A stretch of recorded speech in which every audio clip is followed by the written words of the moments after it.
Hello everyone, so I am Vandana and from this video we will solve the remaining portion of physics question of NEET 2021 that is from question number 43. So let's start. इस video में हम लोग कैसे भी physics तो complete कर ही लेंगे और अगर हो पाया तो केमिस्ट्री भी स्टार्ट कर देंगे, ठीक है। तो चलते हैं क्वेश्चन नंबर 43, ठीक है 43। तो 43 क्वेश्चन नंबर क्या बोल रहा है? Question number 43 says that a particle move in a circle of radius r with a uniform velocity with a uniform speed takes time t to complete one revolution. If this particle were projected with the same speed at an angle theta to the horizontal, the maximum height attained by it equals to 4r. Okay, the angle of projection theta is given by, इसमें ये बोला जा रहा है कि एक particle है जो कि एक सर्कल में मूव कर रहा है ऑफ रेडियस r, ठीक है, विथ यूनिफॉर्म स्पीड। इसका स्पीड इसका जो स्पीड है वो कांस्टेंट है और ये टाइम टी ले रहा है एक रिवॉल्यूशन पूरा करने में, ठीक है। अगर यही पार्टिकल को हम लोग वो सेम स्पीड से कुछ एंगल पे हम लोग अगर इसको थ्रो करते हैं तो जो इसका मैक्सिमम हाइट होगा, जो ये ट्रैवल करेगा उसका जो मैक्सिमम हाइट होगा वो 4r के इक्वल होगा। r यहाँ पे जो क्या है, r है यहाँ पे रेडियस, और आप ये मत समझना कि ये r रेंज को बोला है, r ये रेडियस को बताया जा रहा है, ठीक है। तो हमें क्या निकालना है, हमें निकालना है दोनों का रिलेशन क्या होगा, दैट इज़ थीटा का और जो 4r दिया हुआ है उसका। तो हम लोग इसमें क्या कॉन्सेप्ट लगा सकते हैं, देखो टाइम क्या होता है, डिस्टेंस बाय स्पीड। तो एक सर्कल का डिस्टेंस क्या होगा, उसका सरकमफेरेंस। तो हम लोग लिख सकते हैं 2πr/b, ठीक है। यहाँ से हम लोग वेलोसिटी को लिख सकते हैं 2πr/t, ठीक है। और देखो यहाँ से क्या हमें निकल गया, यहाँ से हमें वेलोसिटी पता चल गया, दैट इज़ हमें स्पीड पता चल गया कि हमारा स्पीड कितना है। अब हमें क्या निकालना है, हमें मैक्सिमम हाइट और 4r का रिलेशन दिया हुआ है, that is H max is equals to 4r, जहाँ की r रेडियस है ना कि रेंज, ठीक है। तो एच मैक्स का फॉर्मूला क्या होता है, u square sine square theta by 2g। अब यहाँ पे क्या है कि जो u है इसका हम लोग वैल्यू इसमें से पुट करेंगे इस वाले इक्वेशन में, तब जाके हमारा आंसर आएगा। तो u का वैल्यू हम लोग रखेंगे 2πr, ठीक है। तो यहाँ से हम लोग ऊपर में देखते हैं, 2 का स्क्वायर करेंगे तो 4 हो जाएगा, 4π स्क्वायर r स्क्वायर, क्योंकि ये u का स्क्वायर है तो इसलिए हम लोगों ने इसका स्क्वायर किया, sine square theta by 2g is equals to 4r, ठीक है। तो 4 से ये 4 कैंसिल हो गया, r का इधर स्क्वायर है तो ये स्क्वायर से इधर का ये r कैंसिल हो गया। तो यहाँ से हम लोग लिख सकते हैं sine square theta is equals to 2g by pi square r, ठीक है। इतना समझ में आया। और एक वैल्यू हम लोग भूल रहे हैं, दैट इज़ ये 2πr/t है, ये जो वैल्यू है 2πr/t है। तो हमें जो यहाँ पे मैंने u का वैल्यू इसमें बस 2πr को हम लोग स्क्वायर करके लिख दिए, नीचे एक टी स्क्वायर भी आएगा, ये चीज़ हमारा छूट रहा था। जो ये नीचे टी स्क्वायर है ये जब उस साइड जाएगा तो ये ऊपर में टी स्क्वायर आ जाएगा, ठीक है। तो हमारा ओवरऑल क्या होगा, जब ये थीटा का हम लोग वैल्यू निकालेंगे तो थीटा का वैल्यू हो जाएगा, हाँ हमारा वैल्यू कितना आया था, sine square theta is equals to T square 2g by pi square r, ये हमारा था, ठीक है। अब यहाँ से हम ये स्क्वायर को इधर लेके जाएंगे तो वो रूट में हो जाएगा, एंड फिर हम लोग साइन को इधर लेके जाएंगे तो साइन इन्वर्स हो जाएगा, ठीक है। तो हमारा आंसर कौन सा निकल के आता है, आंसर निकल के आता है हमारा option number 4, that is theta is equal to sine inverse 2g T square by pi square r, और वो भी अंडर रूट में, ठीक है। तो चलते हैं हम लोग नेक्स्ट क्वेश्चन पे। नेक्स्ट क्वेश्चन बोल रहा है in the product f is equal to Q and bracket में v क्रॉस v, ठीक है। इसमें क्या करना है कि आपको 2 का वैल्यू दिया हुआ है और तीसरा का वैल्यू आपको फाइंड करना है, ठीक है। और आप लोगों को ये पता होना चाहिए कि क्रॉस प्रोडक्ट में, मान लो ये इसका ये क्रॉस प्रोडक्ट है तो ये v क्रॉस b दिया हुआ है, तो ये v क्रॉस b का जो प्रोडक्ट आएगा वो परपेंडिकुलर होगा v से भी, और f जो होगा वो परपेंडिकुलर होगा b से भी, क्योंकि ये दोनों का प्रोडक्ट जो आएगा वो इन दोनों के परपेंडिकुलर होगा, इसीलिए ये f क्योंकि उसका प्रोडक्ट है तो ये इस दोनों से परपेंडिकुलर में होगा। आप लोगों को समझ में आ रहा है मैं क्या बोलना चाह रही हूँ। तो ये यहाँ पे हमें क्या कॉन्सेप्ट लगाना है, हमें कॉन्सेप्ट ये लगाना है कि हम f डॉट v करके देखेंगे कि किस में वैल्यू 0 आ रहा है, क्योंकि हमें ये रूल पता है कि जो फोर्स होगा वो वेलोसिटी और मैग्नेटिक फील्ड दोनों के परपेंडिकुलर होगा।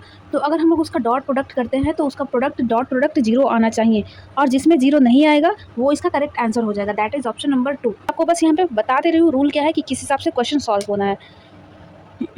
ओके, सो चलते हैं question number next, that is question number 45 पे। क्वेश्चन नंबर 45 बोल रहा है ball of mass 0.15 kg is dropped from the height 10 meter, strikes the ground and rebound to the same height. The magnitude of the impulse imparted to the ball is, ठीक है। तो ये क्वेश्चन बहुत easy है। पहले तो हमें ये निकालना है कि देखो यहाँ पे हाइट दिया हुआ है कि 10 मीटर से बॉल छोड़ा गया, ड्रॉप किया गया, ठीक है। यहाँ पे यू इसका कितना हो जाएगा, 0 हो जाएगा। जब इसको ड्रॉप किया गया तो यहाँ का इसका फाइनल वेलोसिटी कितना होगा, अंडर रूट 2g h, हम लोग फॉर्मूला लगाएंगे तो ये निकल के आएगा 2 × 10 × 10, दैट इज़ अंडर रूट 200 और उसको हम लोग लिख सकते हैं 10√2, ठीक है। तो यहाँ का वेलोसिटी आ गया। अब यहाँ पे बोला कि rebound to the same height तक कब जाएगा, जबकि उसको उतनी ही वेलोसिटी फिर से मिले तभी वो सेम हाइट तक जाएगा। मतलब कि इतनी ही वेलोसिटी इसको, ये इसका जो आने का वेलोसिटी है वो है, देखो ये टकराया है कितने वेलोसिटी से 10√2 से, और फिर ये इतनी ही वेलोसिटी से अपोजिट डायरेक्शन में गया, दैट इज 10√2 से। तो जो हमारा इम्पल्स निकल के आएगा वो क्या होगा, mv जो कि फाइनल है ये वाला, माइनस mv, क्योंकि ये वेलोसिटी का डायरेक्शन इसके अपोजिट है, इसीलिए तो हम लोग इसको ओवरऑल लिख सकते हैं 2mv। तो m का कितना वैल्यू दिया है 0.15, 2 से हम लोग उसको इंटू करेंगे तो वो हो जाएगा 0.3 इंटू वेलोसिटी कितना है 10√2। तो ये कितना आ जाएगा, 1 0 से एक डेसिमल हट गया 3√2। तो जब हम यहाँ पे √2 का वैल्यू लिखेंगे दैट इज 1.4, तो वो कितना निकल के आ गया, ऑप्शन नंबर 2, ठीक है। चलते हैं नेक्स्ट क्वेश्चन पे। A uniform conducting wire of length 12A and resistance R is wound up as a current carrying coil in the shape of an equilateral triangle of side A, a square of side A. The magnetic dipole moment of the coil in each case respectively are, ठीक है। तो हमें यहाँ पे निकालना क्या है, magnetic dipole moment. Magnetic dipole moment का फॉर्मूला क्या होता है, मैग्नेटिक डाइपोल मोमेंट का फॉर्मूला होता है NIA। IA तो होता ही है, अगर नंबर ऑफ कॉइल, जो कॉइल है उसमें नंबर ऑफ टर्न्स है तो N भी आ जाता है, ठीक है। तो यहाँ पे दिया हुआ है कि उसका लेंथ कितना है 12A है टोटल, और रेजिस्टेंस उसका R है।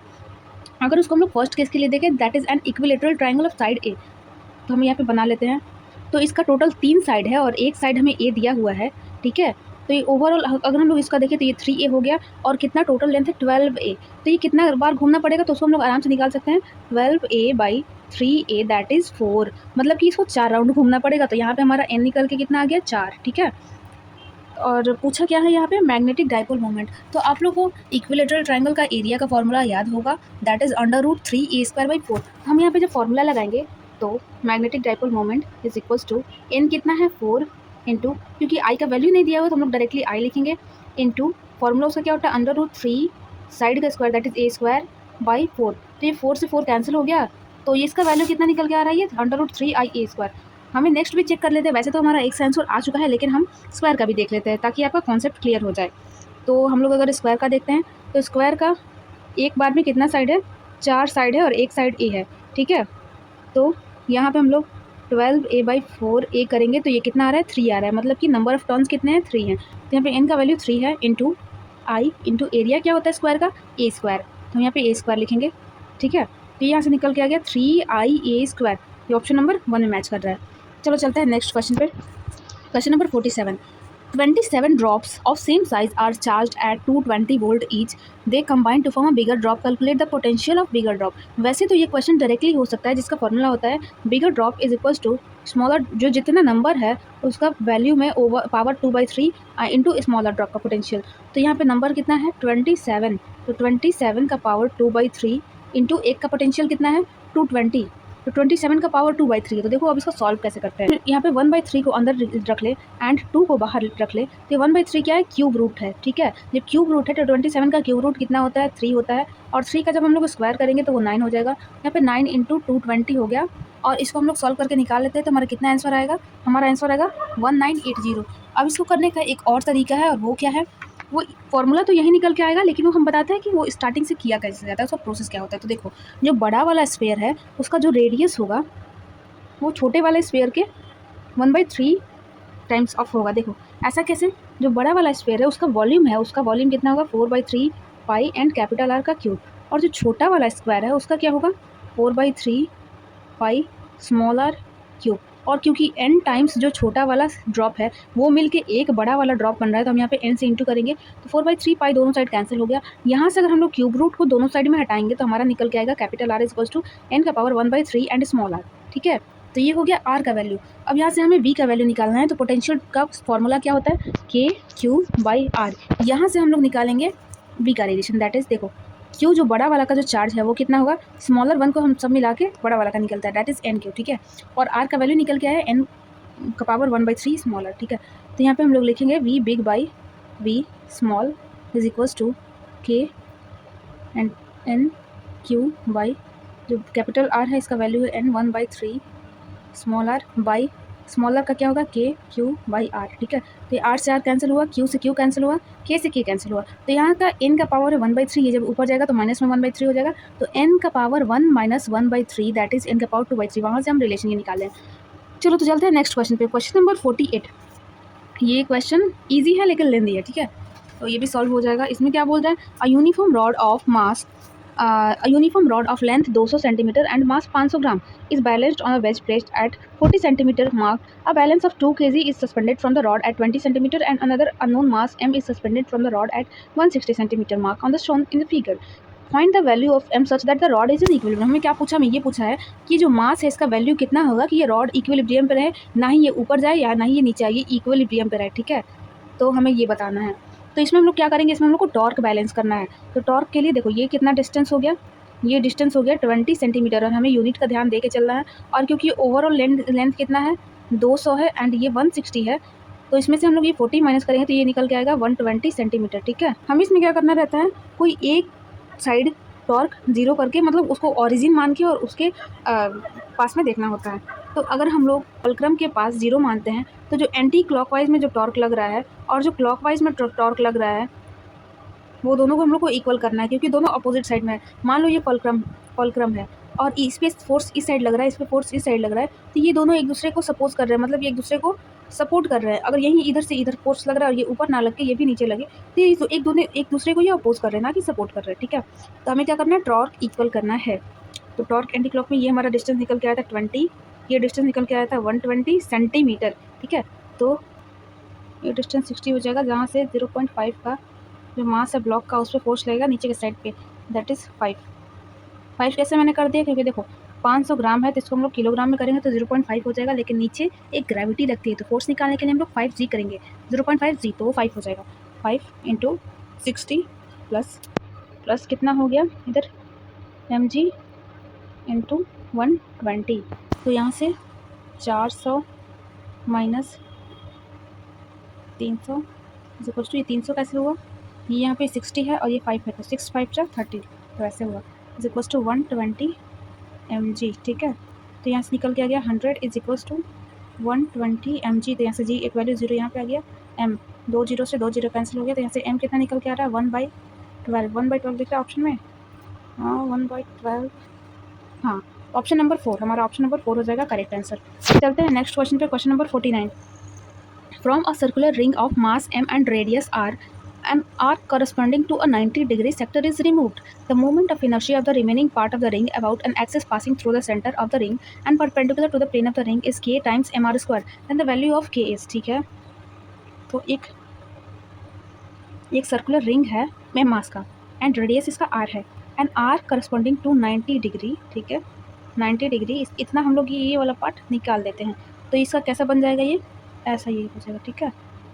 और इसमें क्या बोला जा रहा है, the moment of inertia of the remaining part of the ring about the axis passing through the centre of the ring and perpendicular to the plane of the ring, ठीक है।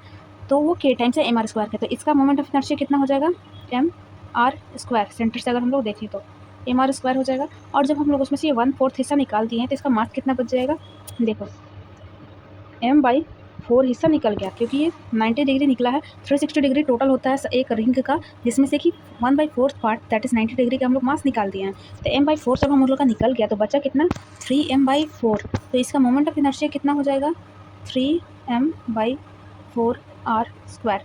तो हमें बताया है कि ये जो 3/4 mr स्क्वायर है ये k टाइम्स है mr स्क्वायर के, तो जो k आएगा ये 3/4 निकल के आएगा, क्योंकि mr स्क्वायर है, ये है k टाइम्स है इसका मोमेंट ऑफ इनर्शिया, तो यहाँ से k का कितना वैल्यू निकल के आ गया 3/4, दैट इज ऑप्शन नंबर 1। ये सब क्वेश्चन बहुत ईजी है, बस आप लोग को थोड़ा समझना है कि क्वेश्चन में बोला क्या है।